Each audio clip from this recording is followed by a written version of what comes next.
ने निश्चित कोर्ट ने आदेश किया है। मैं समझता हूं कि प्रकरण पुराना रहा होगा।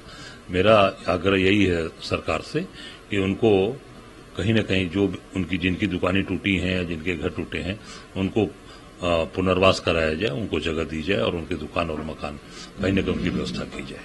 एक बड़ा सवाल ये भी, बुलडोजर की जिस तरह से कार्रवाई होती है तो सरकार का ये कहना है कि अपराधियों के और इन लोगों के हौसले टूटते हैं। आज बुलडोजर की कार्रवाई कोर्ट के आदेश पर हुई है, लेकिन सरकार का इसमें वो देखिए, कोर्ट ने जो आदेश किया, मैं वही कहना चाहूंगा कि कोर्ट के आदेश की जो बात आई है सामने, निश्चित तौर से प्रकरण पुराना रहा होगा और उसको मैं पुनर्वास की ही बात कह रहा हूं, फिर दोबारा दोहराता हूं। और अब जो योगी के जो बुलडोजर की बात थी वो तो अब माननीय सर्वोच्च न्यायालय ने रोक लगा दिया है और निश्चित तौर से सर्वोच्च न्यायालय ने जो अत्याचार ये सरकार कर रही थी और केवल विपक्षियों के घरों पर बुलडोजर और उनके घरों पर और उनके कटरों पर, उनके होटल्स पे चलाए गए पेट्रोल पंप पे, उसको पूरी तरीके से माननीय सर्वोच्च न्यायालय ने रोका है और इसका संदेश अच्छा गया है, मजबूत गया है, क्योंकि अपराधी केवल विपक्ष में बैठे हैं, इनके साथ नहीं है। सारे अपराध तो समाज में जितने भी लोग इनके साथ हैं, सब भारतीय जनता पार्टी के लोग और समाज के सारे लोग इनके साथ इस तरह के जो करने वाले भाजपा के सदस्य बनकर बैठे हैं, एमपी एमएलए बने हैं, जो पहलवानों के साथ जिन्होंने गलत काम किया, जिन्होंने बच्चों के अपहरण किए हैं, वो भी इनके साथ हैं, वो भी इनके साथ एमएलए एमपी बन के बैठे हुए हैं। उसको उनके ऊपर कार्रवाई करना चाहिए, वो नहीं किया इन लोगों ने। एक और अहम सवाल है, चर्चाएं चल रही हैं, पक्ष विपक्ष हो रहा है। हाल ही में कुशीनगर में जाली नोट बनाने वाले एक गिरोह को पुलिस ने पकड़ा, जिसमें समाजवादी पार्टी के भी 2 नेताओं का नाम सामने आया। अब आज कुशीनगर में ही उसी में एक आरोपी मुस्तकीम है जिसका पुलिस द्वारा हाफ इनकाउंटर किया। अब देखिए, इनकाउंटर भी हाफ होने लगा, हाफ इनकाउंटर, फुल इनकाउंटर अभी भी नई परंपरा पड़ गई है सरकार में। और मैं तो इतना कहना चाहूंगा कि जब नोटबंदी हुई थी तो मोदी जी ने ऐलान किया था कि अब पूरी तरीके से नकली नोट बंद हो जाएंगे। सारे नकली नोट बंद हो गए और अब नकली नोट आएगा ही नहीं। तो नकली नोट फिर आया कैसे? नोटबंदी के बाद से नकली नोट की छपाई कैसे शुरू हो गई, नकली नोट कैसे आया? और ये जो परंपरा एनकाउंटर की हो रही है, ये बंद होनी चाहिए। ये जो लोगों को प्रताड़ित करने के लिए, परेशान करने के लिए एनकाउंटर किए जा रहे हैं, कभी यादव का, कभी राजपूत का, कभी ब्राह्मण का, कभी अगड़े का, पिछड़े का, अनुसूचित का, मुस्लिम्स का, तो मैं समझता हूं कि ये सब परंपरा बंद हो।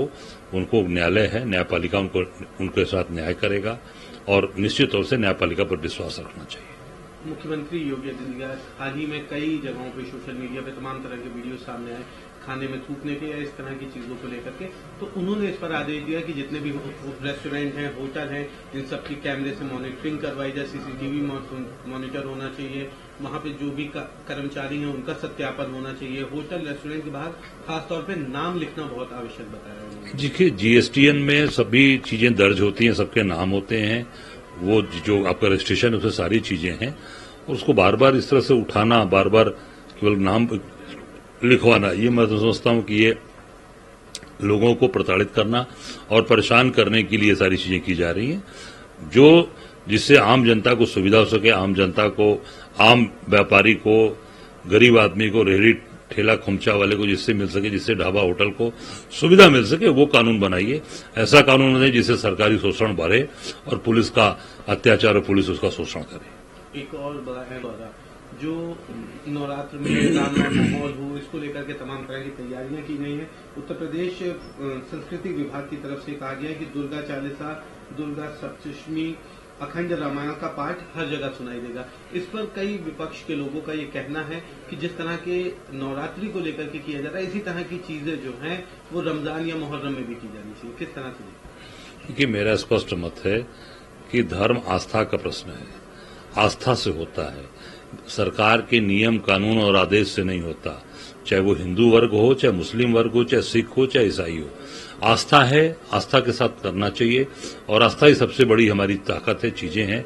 उसी से हम, चाहे रमजान के महीने, पवित्र महीने में हम व्रत रहते हैं, नवरात्र में व्रत रहते हैं, चाहे सिख समाज गुरु नानक देव जी की जयंती मनाता है, चाहे ईसाई जो है अब वो अपने त्योहार को मनाता है, ईसा मसीह का जन्मदिन मनाता है। तो ये सब आस्था का प्रश्न है। अगर इसको जबरदस्ती थोपा जाएगा और उसमें ये पूजा पाठ की पद्धति थोपी जाएगी, मैं समझता हूं ये सरकार की तरफ से दबाव, या मैं समझता हूं कि उसको एक जो उसके अंदर मन का जो भाव है उसको जबरदस्ती कराने की बात होगी। ये आस्था का है। हम सब लोग के घर में 9 दिन माँ की पूजा होती है, दुर्गा पूजा होती है, हम सब लोग उसकी आराधना करते हैं माँ की, तो निश्चित तौर से ये आस्था का प्रश्न है। एक आखिरी सवाल है, गजन परसेंटेज काफी अच्छा रहा राहुल तो ये जम्मू कश्मीर में तो जनता ने इतना अत्याचार अन्याय भाजपा के शासन में और इनका जो शासन चला है, लेफ्टिनेंट गवर्नर जो बना के रखा, इतना परेशान किया है, तो जनता वहां चाहती है कि अमन चैन कायम हो। इस नाते जनता का पूरा मन और विश्वास कांग्रेस के गठबंधन पे है। पूरी ताकत के साथ वहां गठबंधन सरकार बनाने जा रहा है।